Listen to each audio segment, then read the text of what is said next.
Bie telefoni nga kirurgu primar i Rojës edhe më thot duhet vi në spital.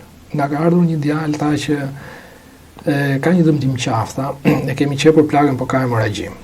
Bëj një video i thash dhe dërgoj një skaner që të shikohet në qikë që të merrni vesh çfarë dëmtimi ishte. 1 minutë diçka e tillë tha videon ta nisa tha po në skaner nuk e çojmë dot sepse është e pamundur, tha ka hemoragji. Dhe realisht ashtu ishte. Domethënë në momentin që ata nxjerrin videon, shoh një plagë në qafë që ishte e qepur, praktikisht i kishin vënë një qepje plagës dhe gjaku shkonte 1 metër e ca lart. Shkoi gjej aty një hemoragji e madhe, gjak që dilte në qafë dhe hym në operacion. Hym në operacion, zbulohet që ishte dëmtimi i arterës karotis interna. Karotisi është arteria kryesore që furnizon trurin me gjak. Për fat mirë arritëm ta ndalonim edhe ta korrigjonim. Të nesmen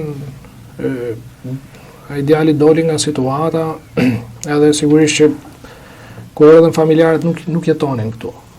Domethënë Jati nuk jetonte këtu, ishte emigrant, erdhi mbas një 15 ditëve. Edhe erdhi tha të falenderoj tha pa masta sepse e ke bërë tha ndoshta unë s'do arrija dot ta shikoja djalin pa diskutim, ishte merite juaja. Dhe ngjelet emocion